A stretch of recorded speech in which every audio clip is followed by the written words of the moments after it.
Assalamualaikum warahmatullahi wabarakatuh. Perkenalkan, nama saya Siti Meisaro dengan NIM 2110539. Saya di sini akan mempresentasikan macam-macam simplisia.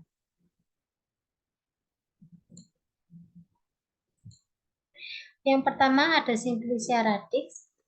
Saya menggunakan akar bandotan dengan nama latin Ageratum chonizoides L dengan nama simplisia agerati radix. Makroskopisnya, akar sebagian besar terdiri dari cabang akar dan serabut akar.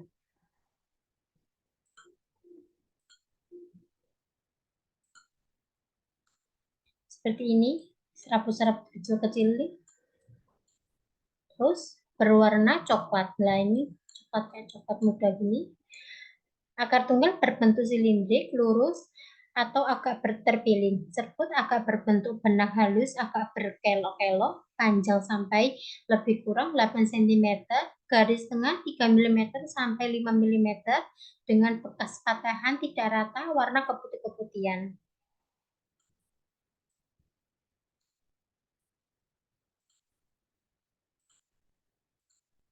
Selanjutnya, mikroskopisnya, pada sayatan akar tampak jaringan gabus terdiri dari beberapa lapis sel berbentuk poligonal.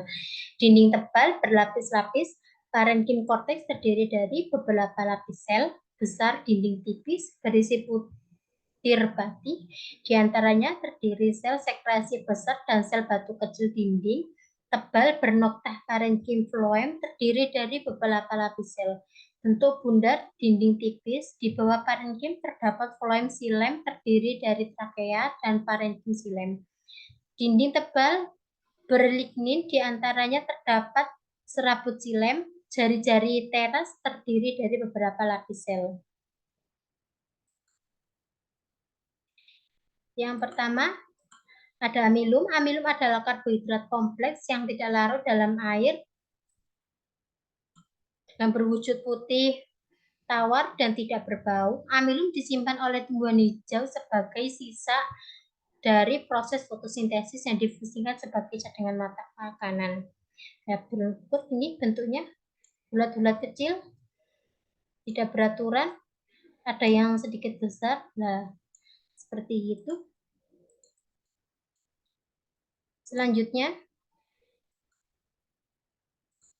Selanjutnya ada parenkim korteks. Parenkim korteks pada batang tumbuhan adalah sebagai tempat penyimpanan cadangan energi. Bentuknya seperti ini ya, persegi panjang, berdempet-dempet. Nah, ini kalau dilihat seperti kayak tembok gitu ya. Nah, ini.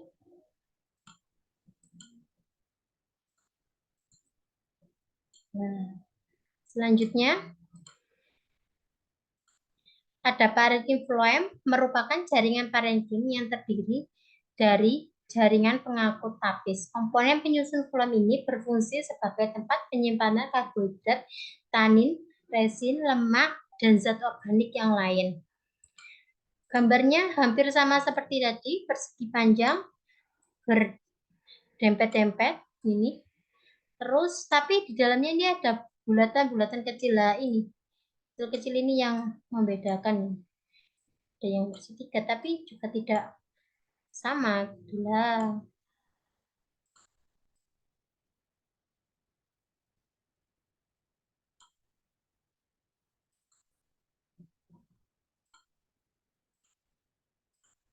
Berikutnya ada jari-jari. Jari-jari berfungsi untuk membawa getah atau senyawa tertentu dari bagian dalam pohon ke bagian yang lebih luar. Bentuknya inilah, ini kotak-kotak ini ya. Nah, ini yang tadi berwarna, yang tadi bentuknya persegi panjang, lah ini persegi, terus di dalamnya ini ada kayak garis-garis. Lah, garis-garis panjang ini.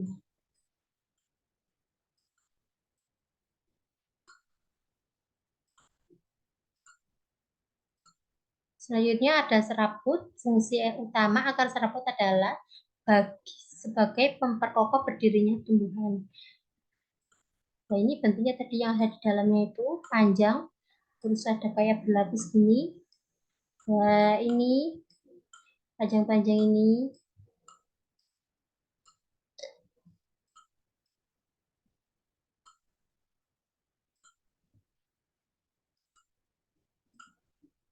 Terus ada jaringan gabus. Jaringan gabus adalah jaringan yang terdapat pada bagian tepi alat-alat pada tumbuhan dan tersusun oleh sel-sel parenkim gabus. Ini bentuknya persegi panjang, terus ada kayak garis-garis kecil ini. Biasanya ini berwarna putih terus sedikit empuk gitu ya teksturnya. Nah, ini dempet banget.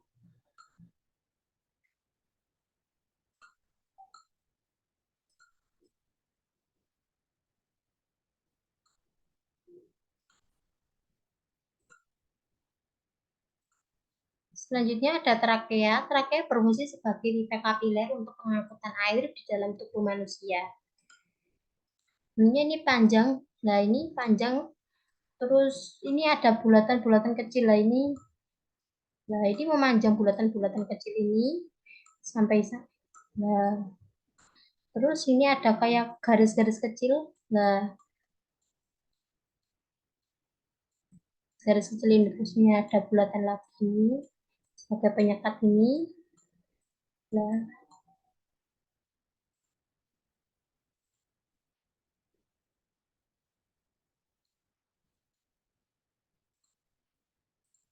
yang kedua ada Simplicia rhizoma. Saya memakai rimpang temu kunci dengan nama Latin Boesenbergia pandurata dengan nama Simplicia Boesenbergia rhizoma. Makroskopisnya, kepingan keras tidak rapuh, bentuk hampir bulat, jorong sampai bulat telur kadang-kadang bercabang, lebar sampai 15 mm dengan panjang sampai 25 mm. Tebalnya 2 mm sampai 5 mm, permukaan luar tidak rata. Lah, nih permukaannya ini tidak rata, kayak ada kasar-kasar itu. Terus berwarna coklat muda sampai coklat kelabu, berkerut melintang atau berkerut membujur, kadang-kadang terdapat pangkal ubin, daun, atau pangkal akar. Bidang irisan berwarna coklat muda, kekuningan, berkas patahan rata, berwarna putih kecoklatan lain. Seperti ini irisan-irisannya tidak bulat, nah terus kayak berkerut gitu ya kalau kering.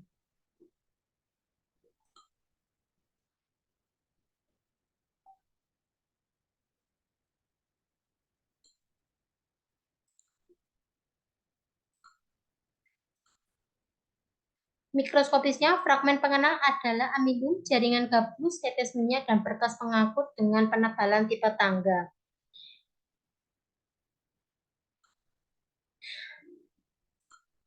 Amilum. Amilum adalah karbohidrat kompleks yang tidak larut di dalam air, berwujud bubuk putih tawar dan tidak berbau.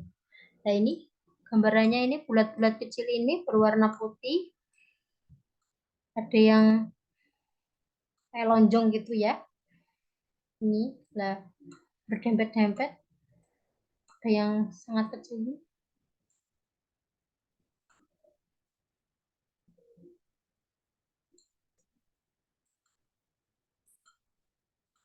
Berikutnya ada jaringan gabus. Jaringan gabus ini bulat-bulat inilah, ini dempet-dempet ini kayak nggak bulat kayak persegi 5 gitu loh. Enggak, ini ada yang besar ini, dempet banget lah. Seperti itu ya, jaringan gabus adalah jaringan terdapat pada bagian tapi alat-alat pada tumbuhan yang tersusun oleh sel-sel parenkim gabus.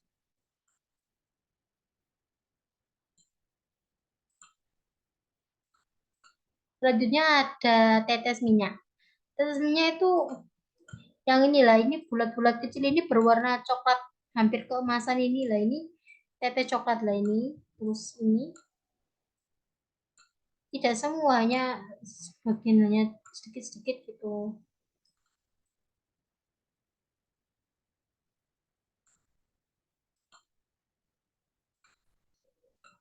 Selanjutnya ada berkas pengangkut dengan penebalan tipe tangga. Fungsi jaringan pengangkut adalah untuk mengangkut air serta zat hara dari tanah dengan menyebarkan hasil fotosintesis. Gambarnya seperti ini. Nah, tipe tangga inilah, ini kayak garis-garis terus ada ininya lah, ini penebalan tipe tangga lah. Seperti inilah ini.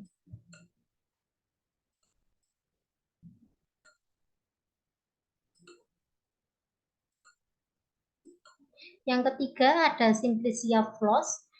Saya memakai bunga pala dengan nama Latin Myristica fragrans Hout dan nama Simplicianya Myristica arillus. Makroskopisnya selubung biji atau arillus dalam keadaan segar berwarna merah sampai merah darah. Dalam keadaan kering berwarna jingga hingga kecoklatan sampai merah buram atau merah kecoklatan. Nah, seperti ini warnanya jingga karena ini sudah kering. Terus dalam perdagangan terdapat dalam keadaan utuh dibelah dua atau berapa potongan-potongan. Berikut berupa lembaran-lembaran yang di dalam ujung berlekuk-lekuk, tidak beraturan atau serupa anyaman jala panjang sampai lebih kurang 25 mm, tebal lebih kurang 1 mm, selebar 2 mm sampai 4 mm, lembaran menjadi lebih tebal atau bersatu dengan bagian pangkal.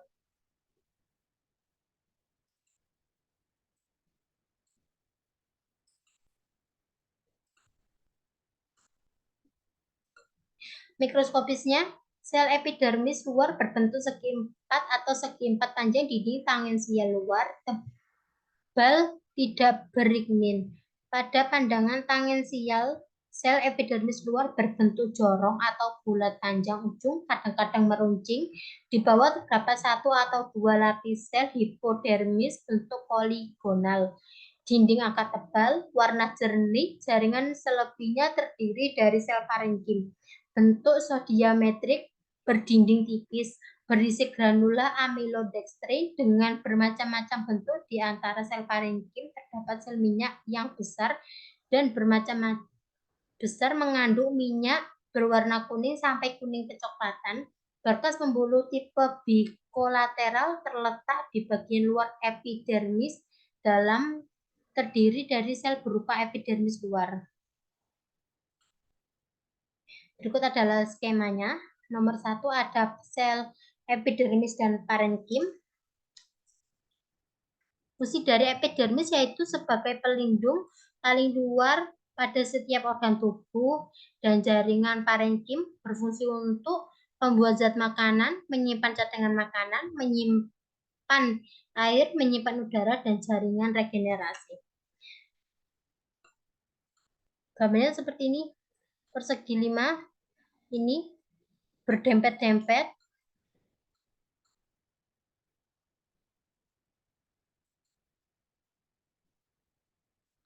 Berdempet-dempet lah ini. Terus yang ini ada titik-titiknya. Ya, di bawahnya ada garis, terus ada kayak setengah lingkaran lah ini di bawahnya ini. Yang kedua ada parenkim dengan sel minyak dan granula amilodextrin. Parenkim dengan sel minyak, nah sel minyaknya itu ini yang warnanya kecoklatan-kecoklatan lah ini. Ini sel minyaknya. Terus yang ketiga ada granula amilodextrin. Ini ada bulatan kecil-kecil, tidak beraturan. Nah, ini kecil-kecil banget. Terus yang keempat ada epidermis terlihat tangensial. Nah, ini garis-garis vertikal, terus ada skatnya ini.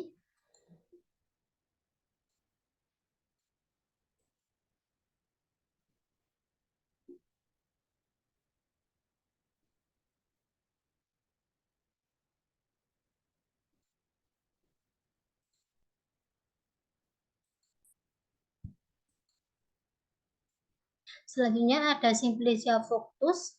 Saya memakai buah pisang batu dengan nama Latin Athusa balbisiana cola dan nama simplicianya Musae balbisianae fructus. Makroskopisnya berupa irisan daging buah berbentuk pipih tanpa kulit. Nah, seperti ini gambarannya, tipis-tipis, bulat. Terus tepinya tidak rata, sebagian terdapat patahan, bagian tengah terdapat ruang-ruang ovarium yang berjumlah 6. Nah ini ruang ovarium ini, ini warna hitam di tengah-tengah ini berwarna coklat hitaman, kedua permukaan kasar berwarna putih kecoklatan, bau khas tidak berasa.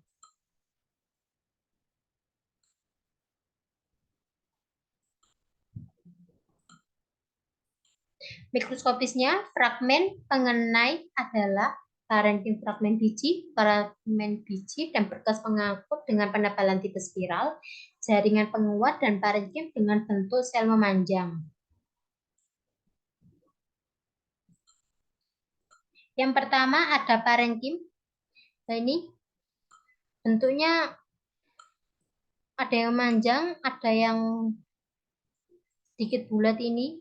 Nah, ini terus yang kedua ada fragmen biji. Fragmen biji ini besar ini lah.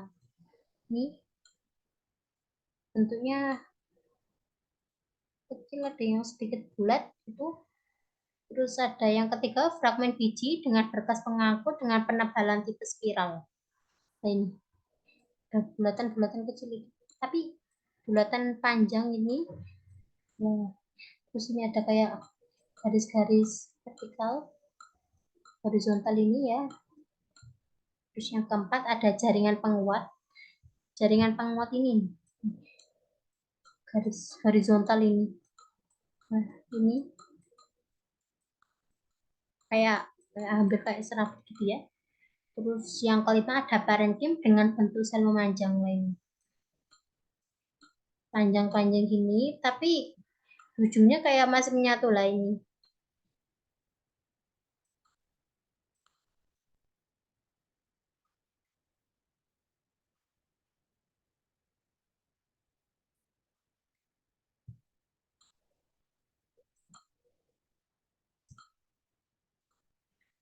Berikutnya ada Simplicia semen.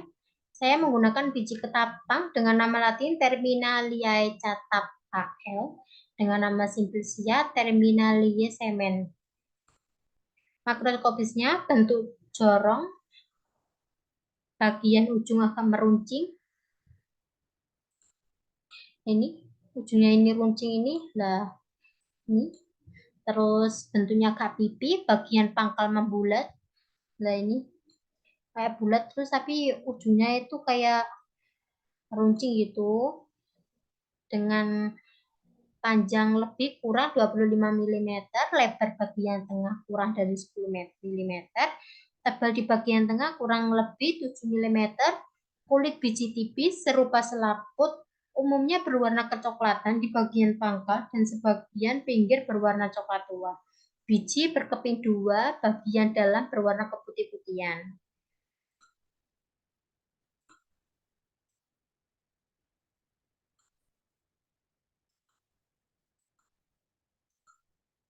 Mikroskopisnya pada penampang melintang tampak kulit biji terdiri dari epidermis dengan kutikula tebal, terdapat beberapa lapis parenkim, dinding tipis bentuk hampir jaringan pengangkut terdiri dari satu lapis membulu tipe kolateral, terdapat beberapa lapis sel parenkim bentuk pipi, dua lapis sel membentuk dinding tebal di bagian bawahnya terdapat beberapa lapis sel parenkim mampat sehingga kelihatan bergaris-garis. Endosperm inti biji terdiri dari lapis sel epidermis, di bawahnya terdapat beberapa lapis sel parenkim. Sel hampir isodometrik, dinding tipis mengandung butir pati dan eleuron, juga habelur kalsium oksalat bentuk roset dinding. Endosperm terdiri dari beberapa lapis sel dengan susunan yang sama. Skemanya nomor 1 ada tetes minyak. Nah ini bulat-bulat ini berwarna kuning-kuning keemasan, bulat. Yang kedua ada habelur kalsium oksalat. Nah ini bulatan kecil-kecil ini. Jika dilihat lebih besar ini seperti kayak bunga. Nah, terus yang ketiga ada parenkim endosperm. Nah ini bulat-bulat ini kayak persegi panjang, persegi sih. Terus di dalamnya ini ada kecil-kecil. lingkaran kecil, terus di garis gini. Yang keempat adalah pembuluh kayu. Pembuluh kayu ada garis, terus dalamnya itu kayak ada cincin lingkar lah, kayak segini. Nah, di bawahnya juga bentuknya seperti lingkaran, kayak cincin gitu.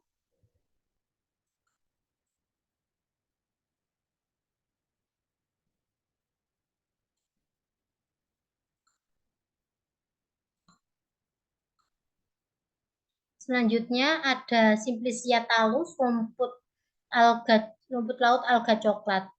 Dengan nama latin Padina australis Hawk dan Padina australis, nama simplicianya. Makroskopis menunjukkan bahwa talus padina seperti kertas membentuk segmen-segmen lembaran dan garis radikal. Warna coklat kekuningan, kadang-kadang memutih karena perkapuran lembar mudah robek. Ukuran lembar talus 5-10 cm. Alat menempel dengan serubah alga tidak mengalami perubahan keadaan.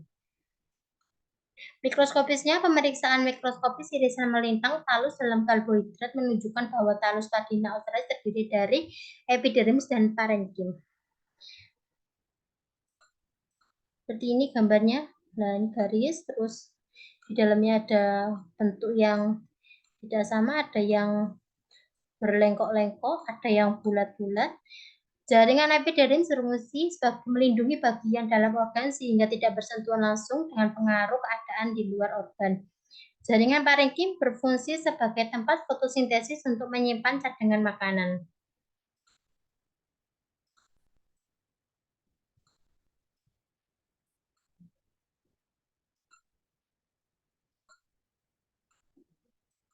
Sekian presentasi dari saya.